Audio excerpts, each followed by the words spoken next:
हेमंत कांत जी पहुंच गए शर्त जी के यहाँ। शर्त जी ऋषि तप में लीन थे, ध्यान नहीं गया। इन्हें याचना नहीं। राजा परीक्षित ने तो याचना करी थी कि मुझको जल पिला दीजिए, मुझको प्यास लगी है, पानी लाओ। शमीक ऋषि के आगे कह रहा है।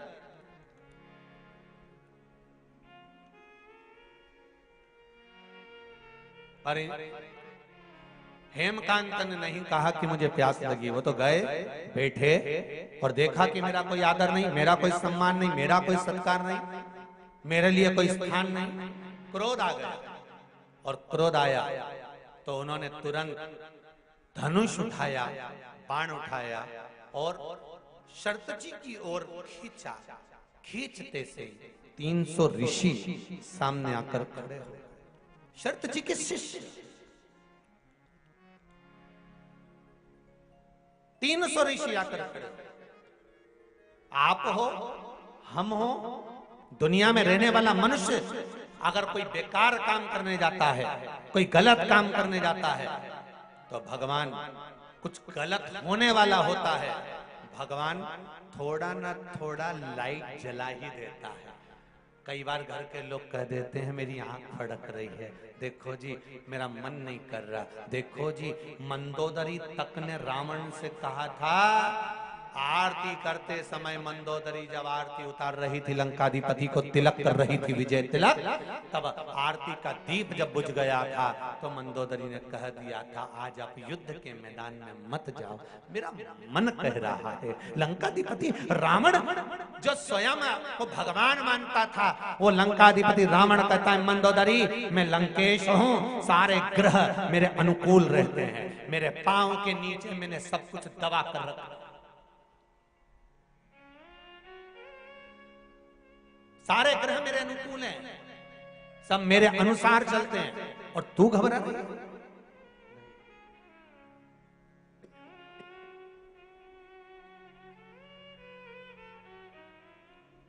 मंदोदरी तू चिंता मत कर, तेरा पति विजय होकर आएगा।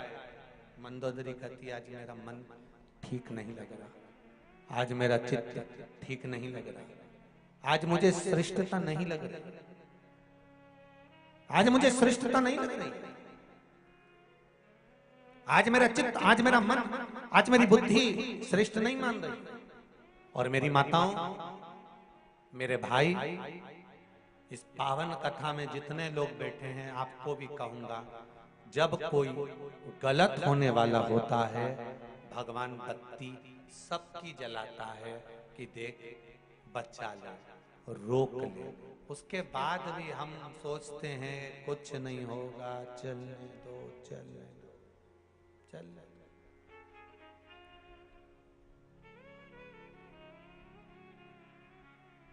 चित्त रमा,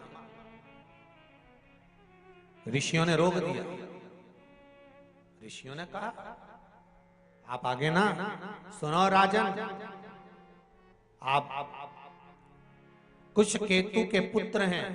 वो कुशकेतु जिसने अपने जीवन में समर्पण किया, दान करा, पुण्य करा, सत्कर्म करा, भजन करा, कीर्तन करा, मंत्र जाप करा, नाम स्मरण करा।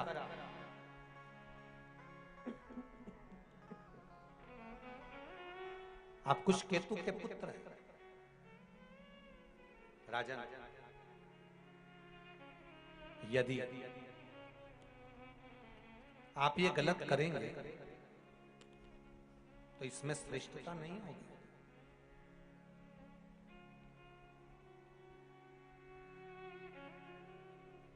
राजन, मैं तो केवल आपसे इतना कह सकता हूं कि ये जो धनुष पर आपने बाण चढ़ाया है,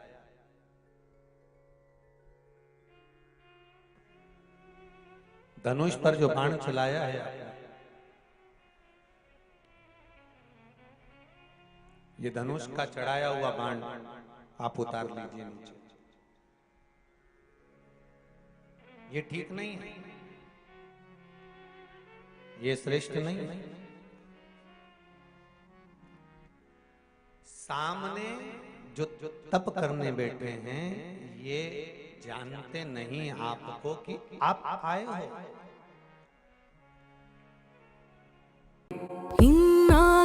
अबाउट मी, इस कॉम्प्लिकेटेड सी दुनिया में अपनी चहेती हूँ मैं।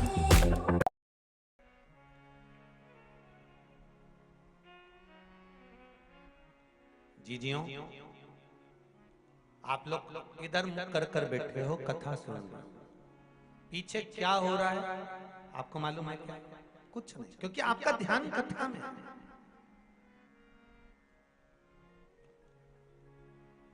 शर्तेजी ऋषि का और उसके साथ उनके साथ में रहने वाले जितने संत साधु सन्यासी तपस्वी साधक उपासक जो हैं, शर्तजी के जो साथ में हैं, तो उनका मन भी सत्संग में लगा हुआ है।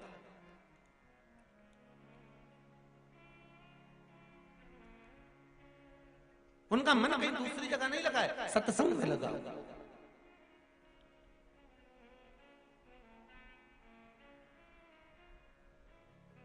और जब सत्संग में मन लगा हुआ है तो दूसरी जगह मन जाएगा कहां? फिर कहूंगा एक बात, शिव जी के मंदिर में अगर एक लोटा पानी लेकर जा रहे हो तो दिल भी शंकर के पास लेकर जा रहे हो।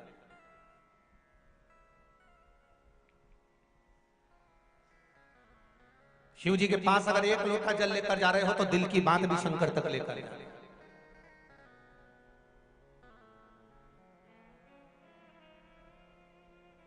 कितने लोग हैं जो शिव जी के मंदिर में रोज जल चढ़ाने जा रहे हैं? जरा हाथ उठाइए। जा रहे हो सब लोग? जाना चाहिए। रखो अपने ब्रह्मा ब्रह्मलोक में है, भगवान विष्णु वैकुंठ लोक में है, मेरा देव अधिदेव महादेव इस भूमंडल पर है, साक्षात मेरा शंकर पृथ्वी पर विराजमान है।